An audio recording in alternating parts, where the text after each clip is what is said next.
Welcome to Live Unashamed, where we pause the show and invite members of our team to talk vulnerably about their own recovery, things they're learning, the resources that are actually working, and what it truly means to live unashamed.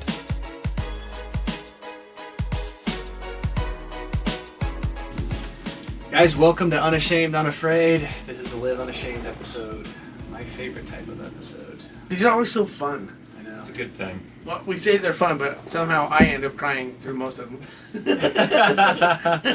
Maybe not through the whole episode, but just parts of it. Yeah. And I like them personally because, for those of you who don't know, we bulk record, so this is like our fourth episode in a row that we're recording, and I like just having something to look forward to at the end of the night, where I can just like be open and honest and just talk about how my life is really going. It's been really therapeutic for me.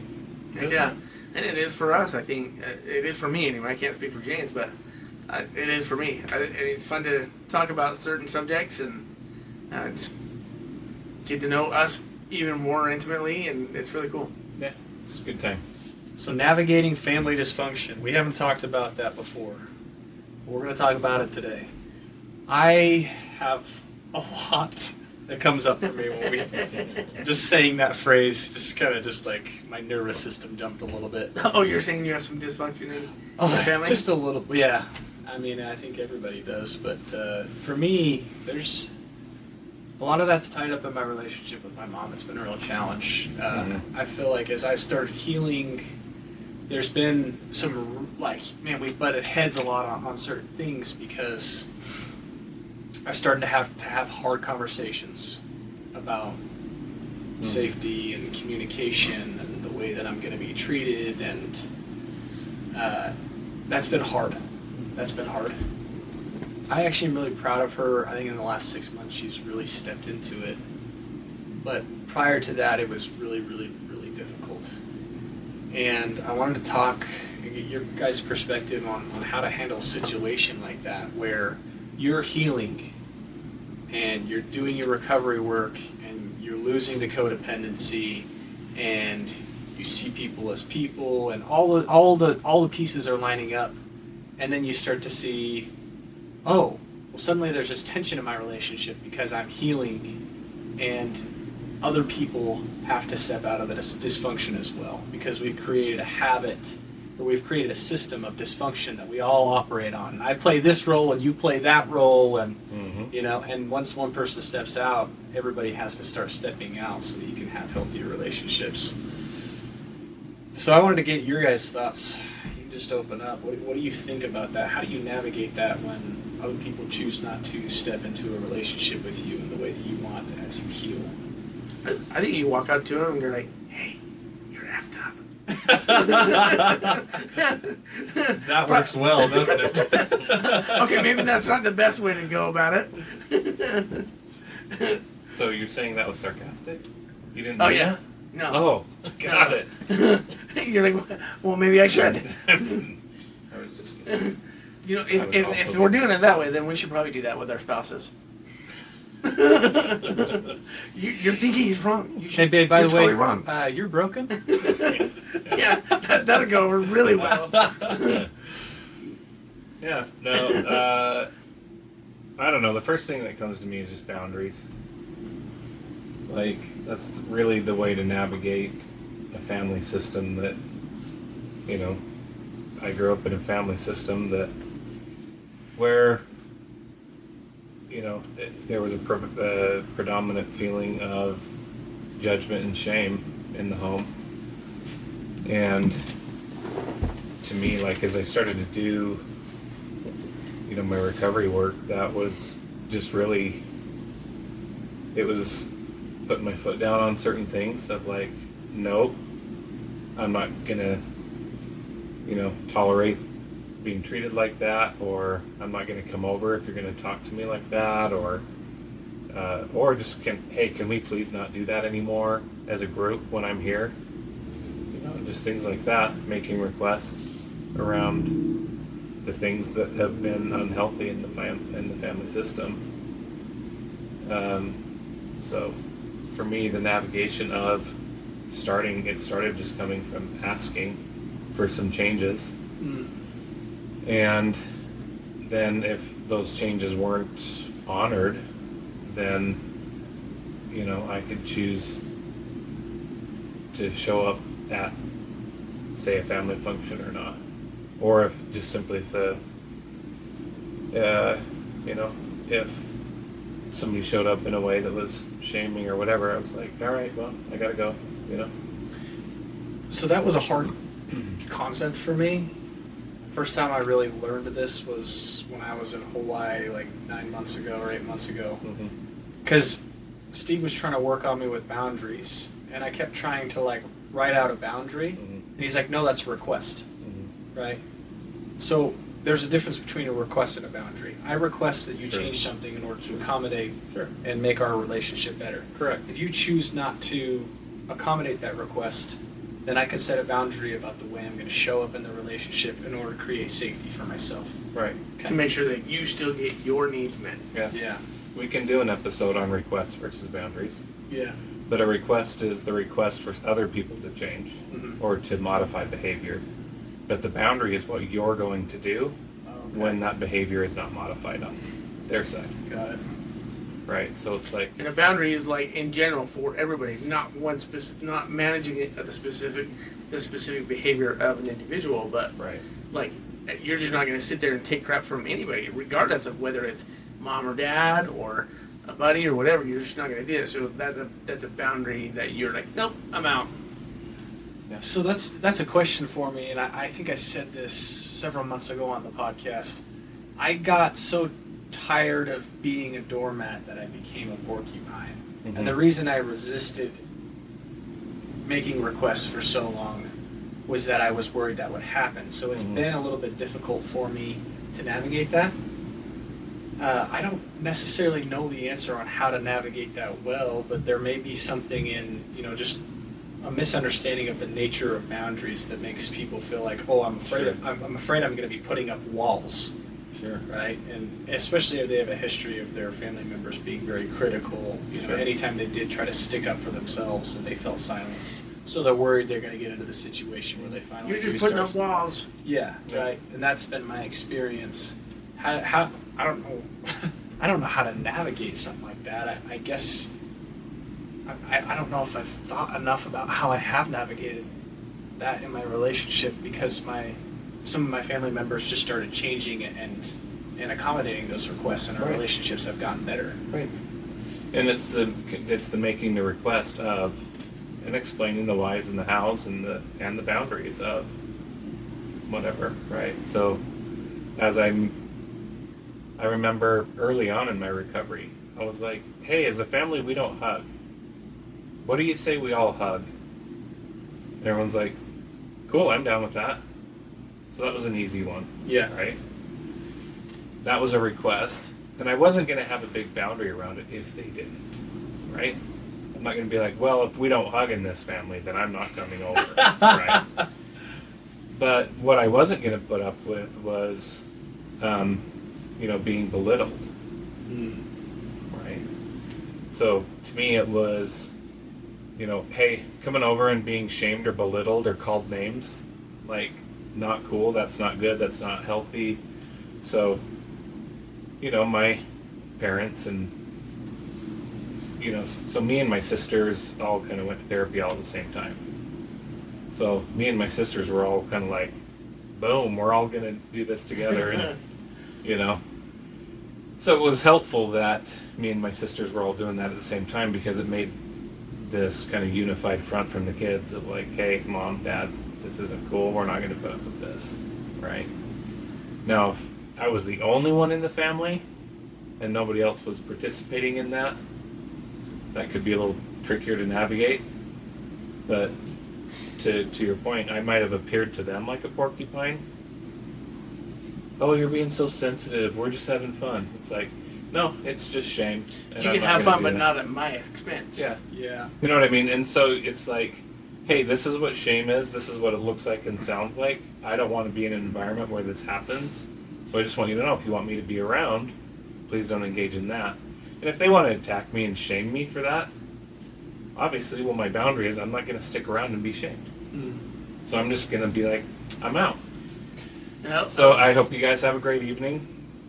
But I've got other things and other places to be that are uplifting for me. I don't need to be in a place where I'm belittled or told that I'm stupid for thinking the way that I think, or having the tables turned on me and told that I'm sensitive because I don't want to sit here and listen to you tell me about how you think I'm such a jerk. You know? Like...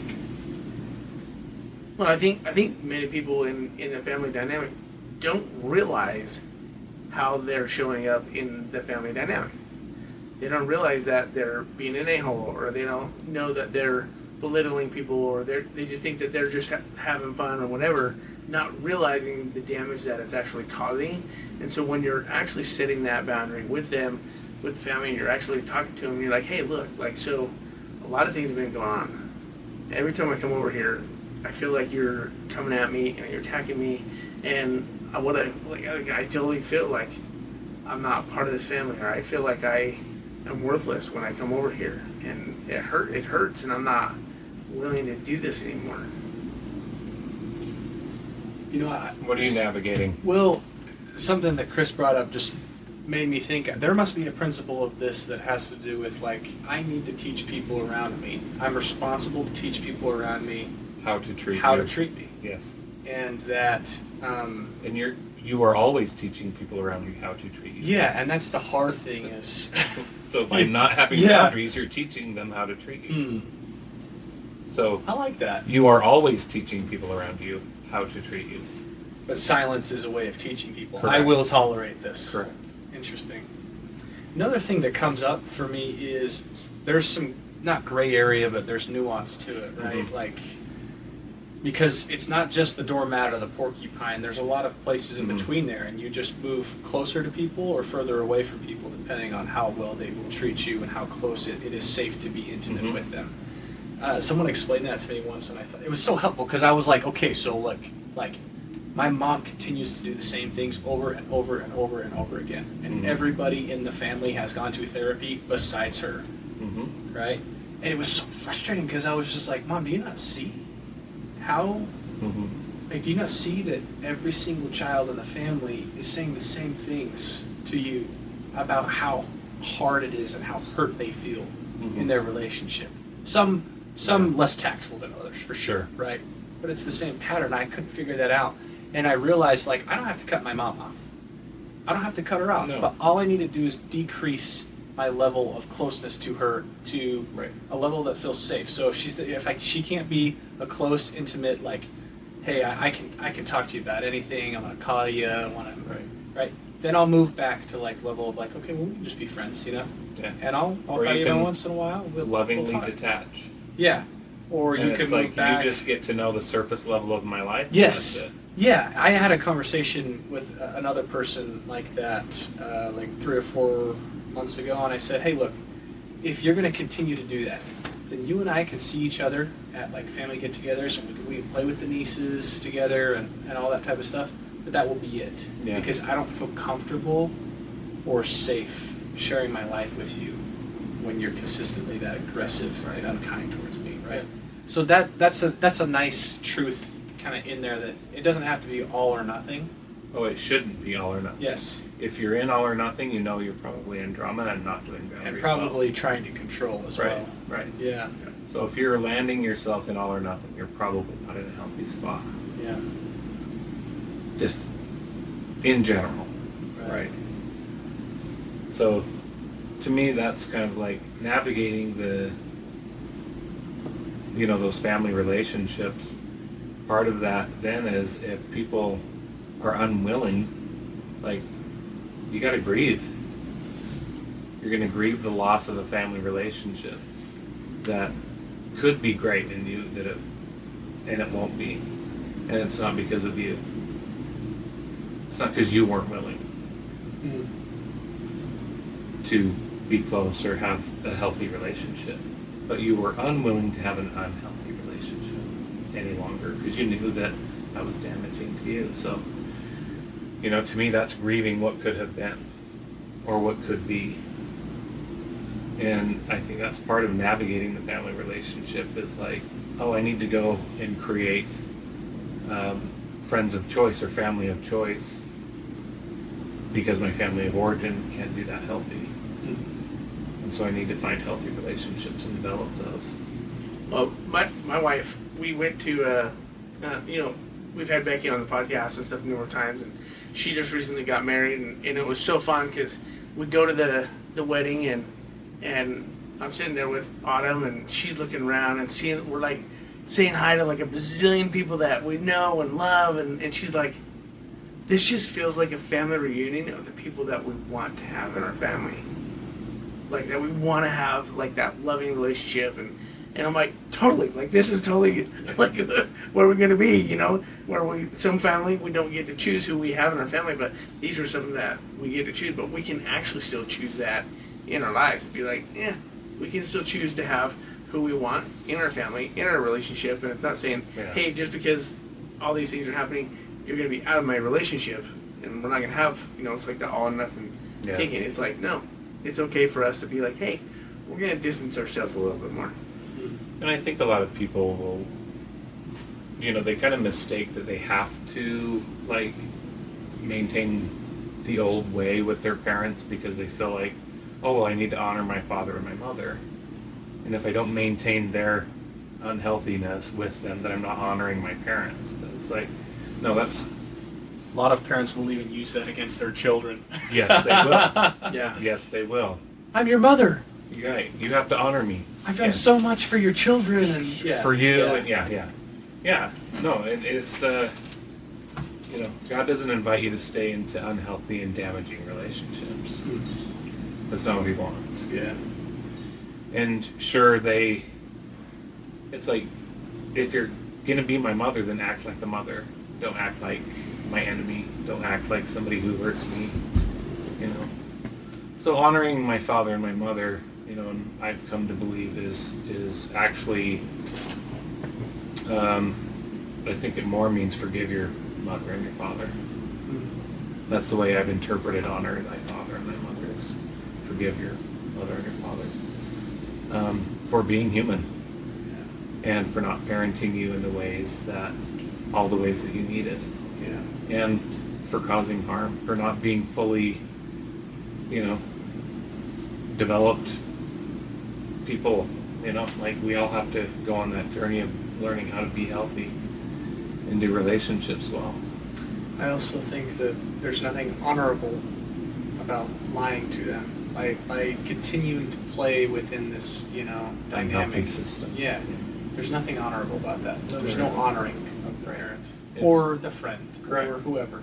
It's just not honest, it's not kind, and it's not calling the person into goodness or godliness. Like, God said first love God. So by loving God, meaning you need to behave in a godly way. And behaving in a godly way is not being treated like you are not God's son. You stand in that knowing and have boundaries with people to protect yourself. If your mom wielded a knife every time you walked into the house, you wouldn't just walk in and let her stab you every time and then go to the hospital afterward and get healed. So, like, in that case, everyone's like, well, yeah, no duh. Yeah. Well, then to have her say, well, you're not honoring me by coming and not letting me stab you every time you come over. You need to honor me and let me do that. No, I don't. Yeah, for some reason when it comes to emotional safety, we react differently than we do to physical safety. Right. Because it's like metaphorical distance instead of like... And I think it depends on the it's person, interesting. because there's some people that physical unsafety is familiar to them and it's just normal. Yeah, that's true. It's true. That the abuse that happens in relationships, and they just keep coming back. Well, it's funny you say that because like I didn't actually process a lot of stuff that happened to me. Like I've still got ear damage in my left ear from getting hit so hard. I didn't think that was abuse. Mm-hmm. Yeah, usually abuse victims don't recognize that they're... Yeah, and I didn't understand that concept. Abuse. I was a kid, so I didn't really have an option whether or not I could stay in that situation, but there's something there. So I'll tell you what I'm learning from this is I think that the thing that sticks out to me is that I'm in charge of teaching people how I'm going to be treated. Mm-hmm. I have a responsibility to myself, and that is the kind thing to do. Sometimes to love yourself. Yeah, Man. sometimes I'll get frustrated and passive aggressive instead of just teaching people with a heart of peace. Like, hey, when you do that, it's kind of frustrating to me because of this. Can you not do that anymore? Right? Like, because when you don't grow up having conversations like that, it doesn't come naturally to you. But that's an area in my life I It was like a to hard improve. conversation still. It really, I have had a few conversations like that, and when I do, I feel so powerful. I feel so powerful. So I don't know. Do you guys have thoughts on? Empowerment comes Yeah. in. How do you that. how do you guys think you want to step into that a little bit more in your own lives? Having hard conversations. Having the hard conversations, navigating dysfunction and boundaries better in your own lives. Yeah. I think for me, it's really just having the conversations. I'm an adult, and I can make those decisions. I know what hurts me. I've done a ton of work for myself, and I'm like, yeah, I know that there's some relationships that I'm like, you know what? Yeah, I don't need to have that person in my relationships anymore. Or I need to distance myself from them somehow. But they're gonna know about it. It's not like I'm just gonna like ghost them and be like, I'm out. That's just not like me. Yeah, I think for me, like I've already kind of done a lot of that with my kind of family of origin. The place where I just need to do it now is my family, my home with my wife and my kids, and maybe have some harder conversations there that just need to be had, and have just a little firmer boundaries or stronger requests or. But I think Surrounding that creates what? less Surrounding what? codependency. Surrounding what? Like, be unashamed about it. Well, I already did it. Had a Okay. conversation with my wife a week and a half ago. Really? Yeah. Around it, asking for some needs and made some requests. And then had to make some boundaries after she was upset with those requests. So I'm walking the walk. I have some other things that with my kids that I noticed on Father's Day that I'm like, I'm just gonna make this request, and if I don't see some changes, I'm gonna put some boundaries in place to invite change. Yeah. It's a good phrase, invite change. I think at the end of the day, that's what it's all about. You have to invite people to change. Well, it invites me to change. That's what it is. That's a good way to say it. It's not really about other people, it's about you. It's inviting me to change in what I will stick around for and what I'll just tolerate.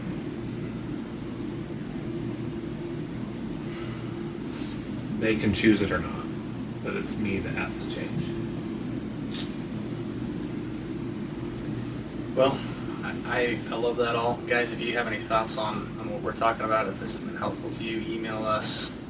James, Chris, Sam at unashamed.unafraid.com. We'd love to hear your thoughts on, hey, how do you need to step out of the dysfunction with your family members, friends, loved ones, so that you can start inviting yourself to change and recover in a more unashamed and unafraid way. Thanks for listening to the podcast. If this was helpful to you, share it with a friend. You can find us on social media at Unashamed Unafraid. And remember to subscribe to our YouTube channel. We're trying to build that out right now, and it's the best way that we can get this out to more people. Also our Instagram. Thanks for watching. Until next time, continue to live unashamed.